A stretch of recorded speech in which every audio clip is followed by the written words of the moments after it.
Again, attention please. Please approach to the stage at the foyer area to follow the Jakarta Declaration. To all participants and also guests of IFAC 2019, once again, please gather the foyer area.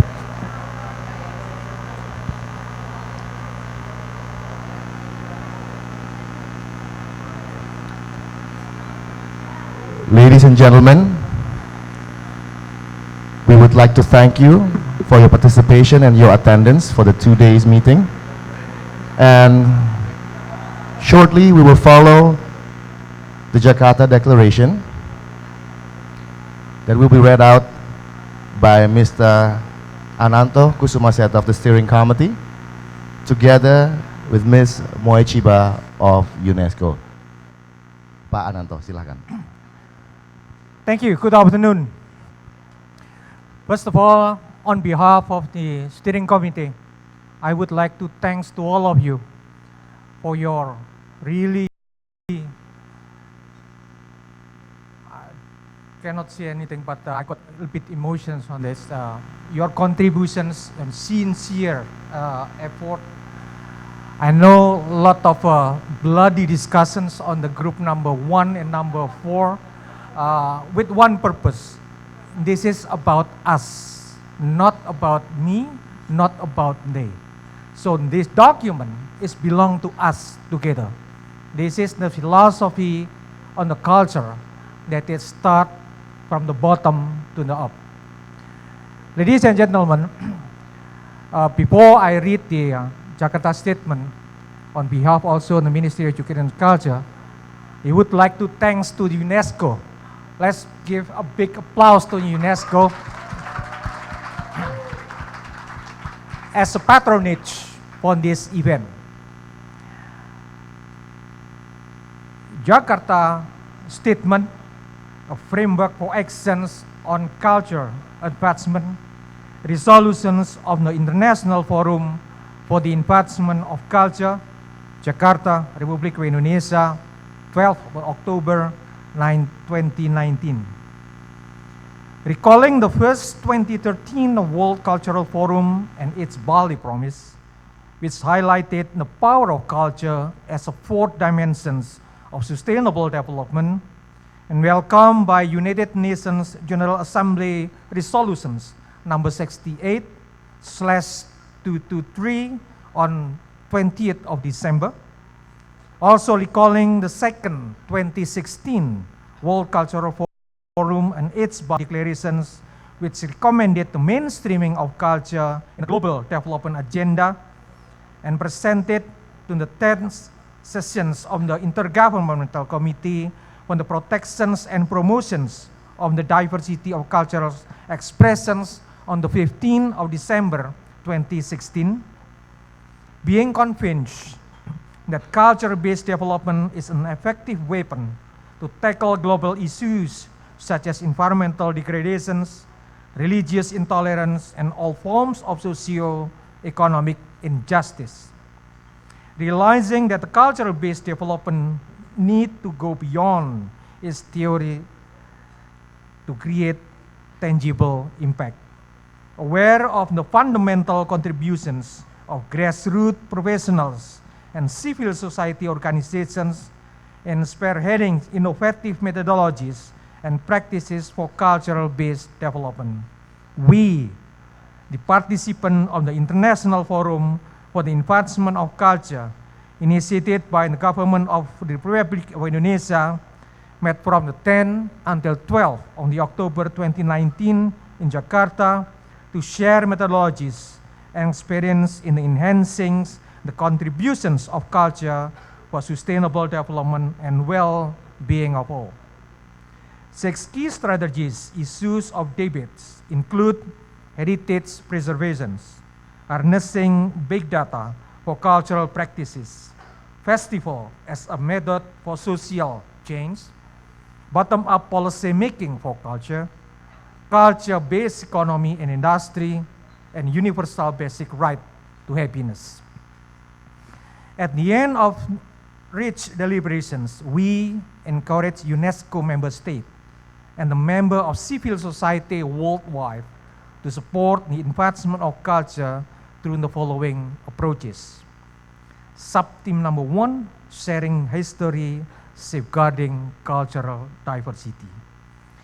We recognize common challenges and complexities such as climate change, migrations, rapid population growth, food insecurity, land degradations, war, terror, conflict, and inequality. We affirm that culture and nature are complementary, inseparable, and interdependent, which is vital to address these challenges. Creating an enabling environment is imperative to protect the cultural and natural heritage to achieve sustainable development and well-being. We support every effort for cultural preservation, natural conservation and sustainable use, community participations, and the protections and promotions of the cultural diversity and natural ecosystem that contribute to their well-being both in local and global contexts. In witness, therefore, we propose these following points as action plan.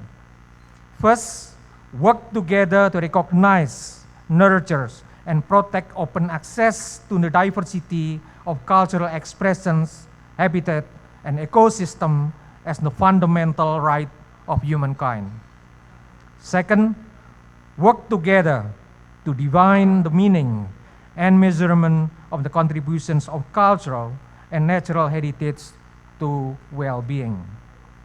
The third, identify, acknowledge, and empower existing and new exchange platform for interdisciplinary and cross-cultural dialogue to promote natural and cultural heritage as humanizing factors and enrich the cultural diversity of the world. The fourth, encourage future discussions for a consensus of guidelines on the protections and promotion of cultural heritage and expressions that support peace, humanity, and the sovereignty of each country. Sub-theme number 2, harnessing big data for cultural diversity. In the era of big data, companies use algorithms to study and influence the customer's taste and behavior in order to propose new products. This in turn dictates cultural contents and products made available to each individual, thus influencing their taste and choices of cultural experience. The cycle of analysis and influence need to be further analyzed. Individuals' privacy and sovereign right over the personal data should be respected. In witness thereof, we propose this following point as action plan. First, create a preconditions that allow or gives the right to every cultural practitioner or activist to access big data. Second, open opportunities to elaborate the search for ethical and moral frameworks in the arena of data, information, and technology. The third, advocate data policies that respect ethical principles and intellectual property, including data sovereignty, privacy, and cultural differences. Fourth, work together against any attempts to utilize big data and to create or spread cultural prejudice, divisions, conflicts, and violence. The fifth, create an action patterns which guarantees the utilizations of big data which respect intellectual properties and cultural values. Sub-theme number 3, festival as a method for social change. Festivals, traditional or contemporary, have been an effective means to boost local development, community engagement, or including collective effort, inclusions, and co-creation, as well as social and environmental consciousness. This positive effect of festival need to be further understood and utilized consciously as a tool for social change. A global network of festival organizers may be created to discover and share innovative practice of linking festival with sustainable development goals. In witness thereof, we propose these following points as action plan. First, strive to create an interconnections between festivals around the world in order to develop a global framework for social transformations impacting the quality of life and to create a platform to mobilize government and funding support.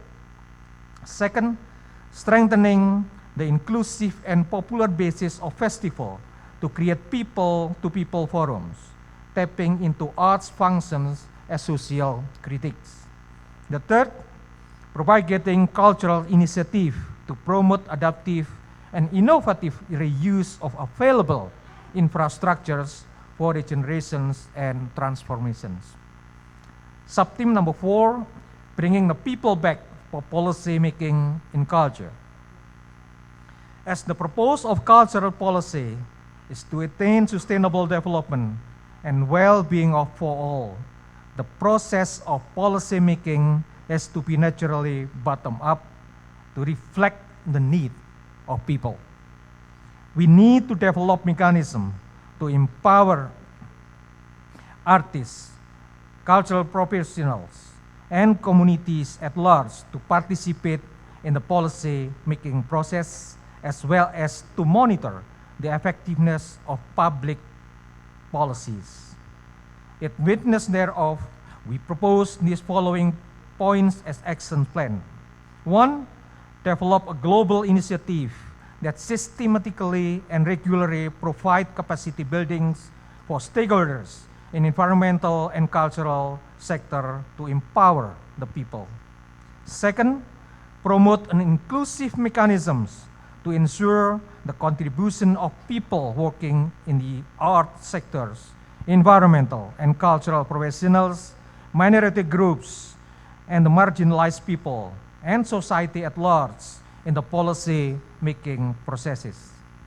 Third, promote further global cooperations among all environmental and cultural stakeholders to practice a more eco-friendly rural and urban linkage and revitalizations. Sub-theme number 5, cultural-based economy in the era of industrial revolutions 4.0. There is a huge gap between creative and cultural industry and advancement of technologies from Industrial Revolutions 4.0, which is a risk for cultural plurality and freedom of expressions. Diversity of stakeholders participating in the production and disseminations of cultural content is a precondition for democratic and just society. This asymmetry in the value chains need to be rectified so as to reflect the voice of every nation and community of the world, in particular the developing countries. In witness thereof, we propose this following point as action plan. First, ensure access to resources, knowledge, technology for all to create equal playing field. Second, develop a monitoring and evaluating mechanisms that ensure a just and equitable cultural value chains for all members of global cultural ecosystem. The third, create a common platform in collaborations with the government and private sectors which promotes life-centered technology that deepen empathy, social solidarity, and human sensibility. The fourth, advocate the recognition of diversity inside creativity industry, not only its cultural content, but also the cultural background of the people behind it. Lastly, the sub-theme number 6, well-being for all, toward a universal basic right to happiness. Well-being and happiness for all is ultimate goal of development that cannot be merely judged by the amount of material wealth, but immaterial factors such as sense of belonging, pride, mutual trust, and fulfillment.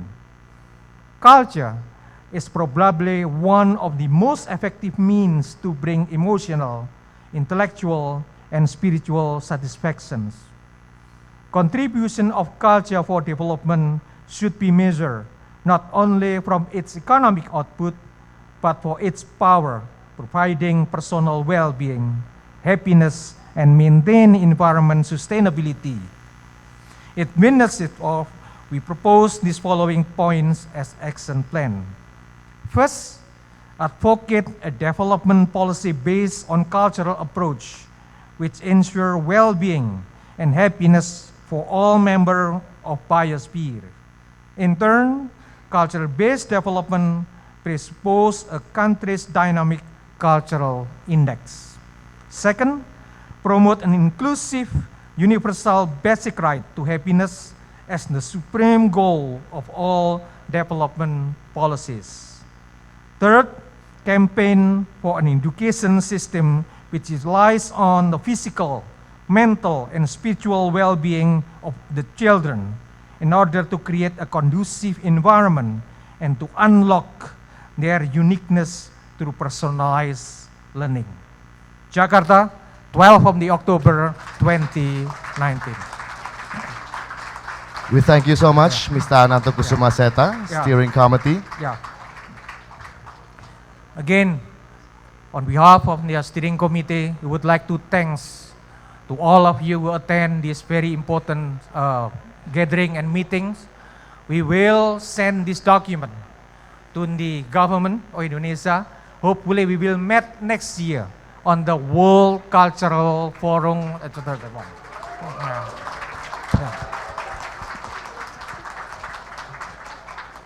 Before the end, I would like to ask the UNESCO office to say a few words on that, since the UNESCO is patronage for this event.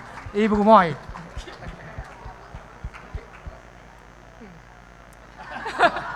Yes, I think the mic is at the height of Pak Ananto. Well, good afternoon.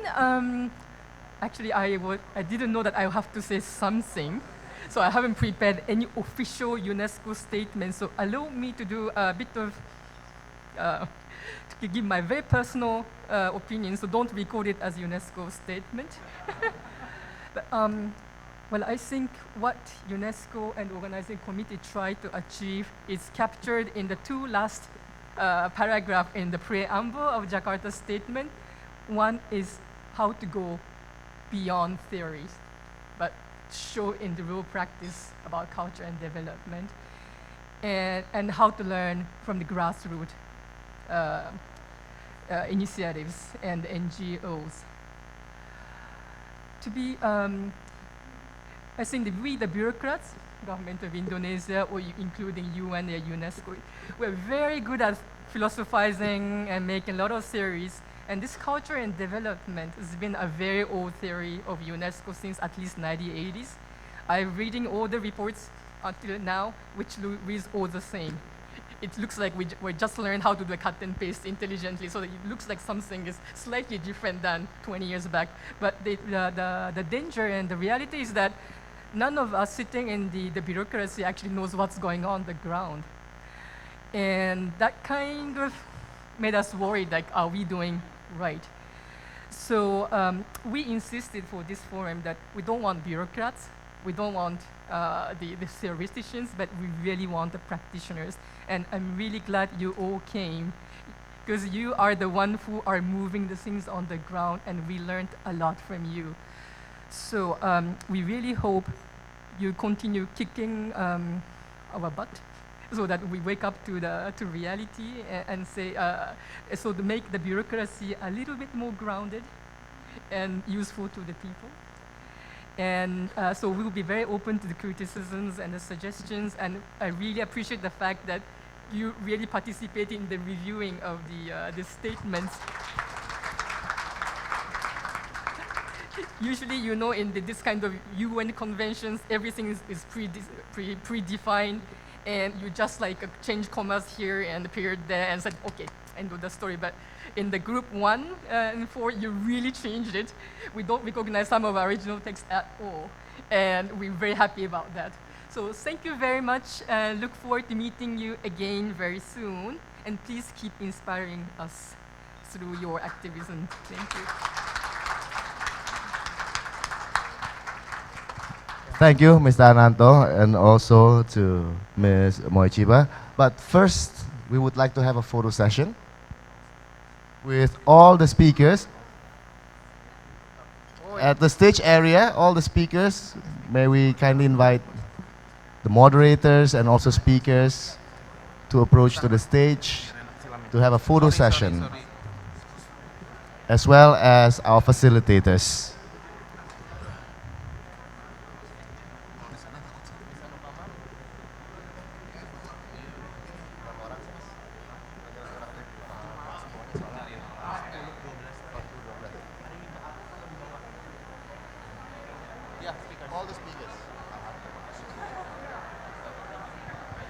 Speakers, moderators, and also facilitators, please gather about the in front of the stage. We will conduct a photo opportunity, a photo session.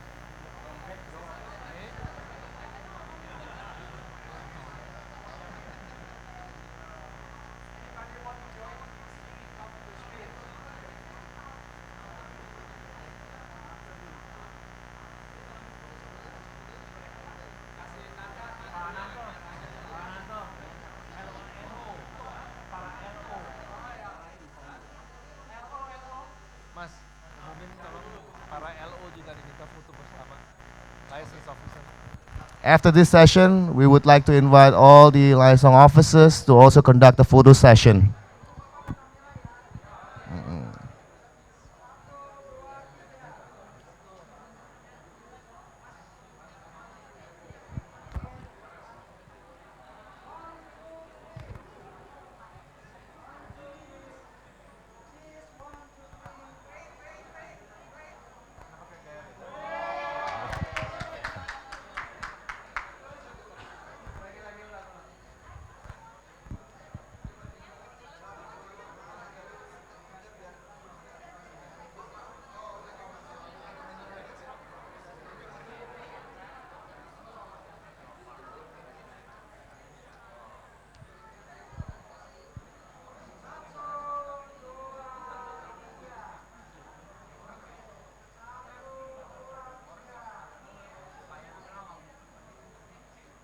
Thank you, ladies and gentlemen. And now to the liaison officers. We would like to make a photo session with the liaison officers. Ladies and gentlemen, we would like to announce that later this evening at 6 p.m., we will provide you with shuttle bus to take you to the venue of the closing ceremony at the Istora Senayan, Jakarta, just across the street at the Senayan Sports Complex.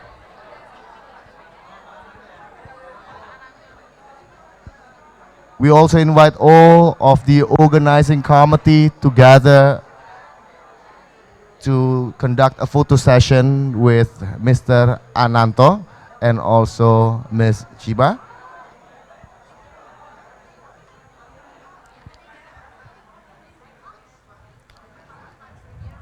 We would like also to inform you that at the venue of the official closing ceremony of IFAC 2019, we will also invite you for dinner at the Istora Senayan Jakarta, which will be conducted after the closing ceremony. Once again, there's a shuttle bus leaving from the north lobby of this hotel to take you to the venue of the official closing ceremony of IFAC 2019 at 6 p.m.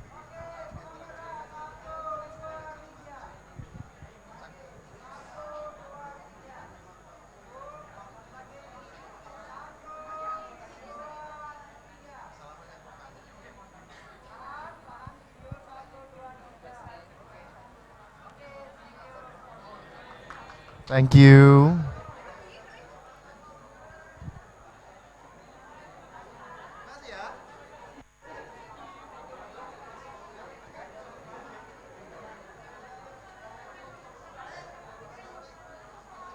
And once again, on behalf of the organizing committee as well as the steering committee of IFAC 2019, we would like to thank you for your participation.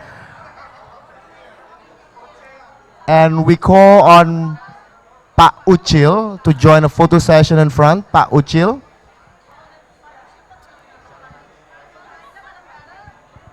And to those of the committee who has not been included at the photo session, please join the next photo session. Thank you.